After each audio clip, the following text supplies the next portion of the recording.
All right, guys. Hey, everybody. Next week, first bill on the calendar is bipartisan legislation to renew the FRA. It'll protect $4.5 billion in healthcare funding, especially in the rural areas and rural communities that have seen hospitals close year after year due to the vehement pushback on Medicaid expansion that the Republican Party has had against the voters, as well as trying to defund it. So we think it's important to save rural hospitals, and I hope the Republican leadership will prioritize what keeps Missouri healthy over what makes their base happy. So we look forward to having a clean FRA next week if we're able to get that done and continue to work down the list. So with that, I'll take any questions.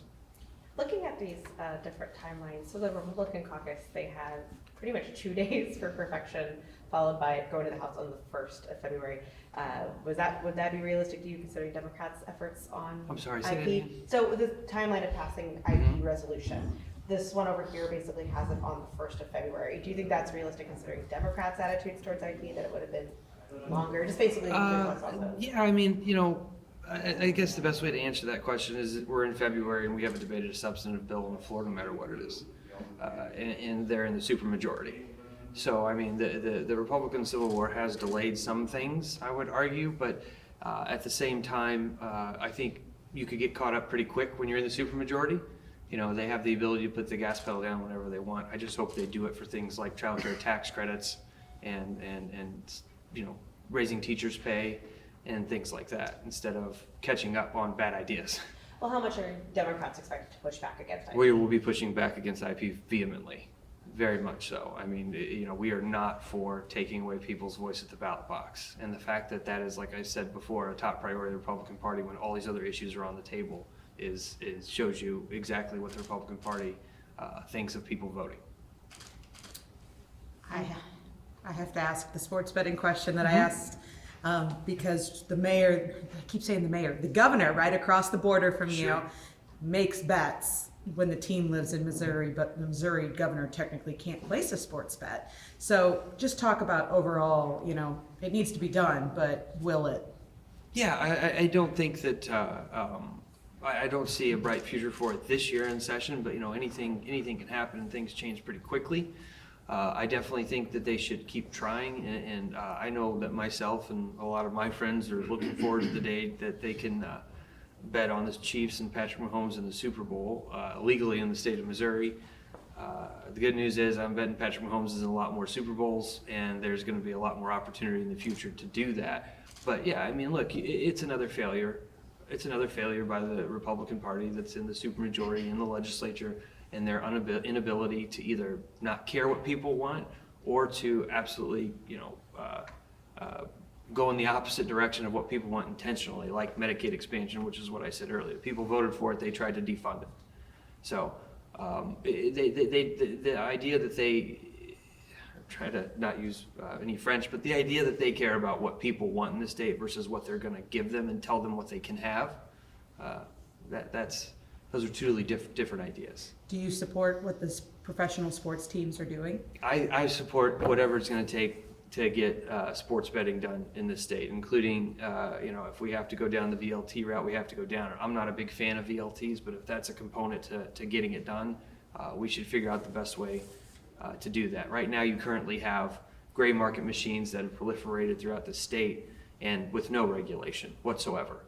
And I've said it before and I'll say it again, I don't want some kid going into a gas station to buy a Gatorade after a basketball practice have to pass 2 or 3 middle-aged people smoking cigarettes and playing a slot machine, basically. If we're going to have VLTs or gray market machines in the state, we should regulate them, we should put them away from children, and we should figure out the best way to have both things, or whatever we need to do in order to get people's, allow them to sports bet like they do all across this country now. The Supreme Court is hearing arguments in the challenge to the Senate district maps today. Can you comment on that and how it could potentially shake a few things up before now?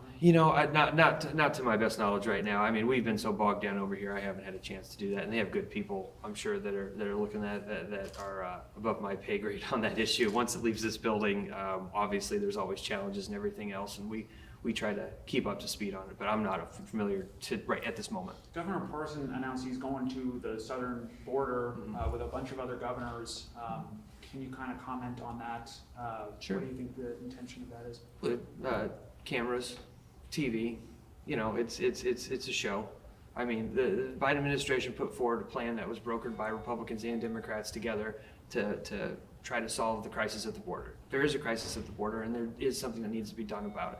The Biden administration put a plan forward that they negotiated with reasonable Republicans in order to do, and I would even argue some of the Republicans they negotiated with are not Biden fans, right? They're not your middle of the road Republicans. I mean, when you talk about Senator Langford, you start talking about, you know, some of that group. These are some of the most hardline, anti-immigrant people in the Senate. And just because Donald Trump wants to run on immigration, and the Republican Party wants to run on immigration in the next election, they have to blow it up because the Supreme Leader said so, right? I mean, you know, he waves a magic wand and they move. House passed open enrollment. It was the first bill. Where does open enrollment kind of fall over here for your caucus? Is it something that's supported, something that's not? Well, I think just by and large there are two issues that are nonpartisan in my opinion now that we've seen a change on, and one of those is education. It's always been that way. I don't think it's a D or R issue. I think it's a you see a lot of rural Republicans whose communities really depend on public education, not just for the education but for employment, because those are the really good paying good benefits jobs in their districts, and they care about their community, and so that really transcends party. Labor's obviously another one. There's a lot of pro-labor Republicans as well as Democrats obviously are very pro-labor. So I don't know if that's a D versus R thing. I think there are more people in this chamber, nonpartisan, that don't agree with open enrollment. I understand that they only got 83 votes yesterday, which tells you by and large that it is not a overwhelmingly loved Republican idea when you're sitting on 2/3 over there, over 2/3 now.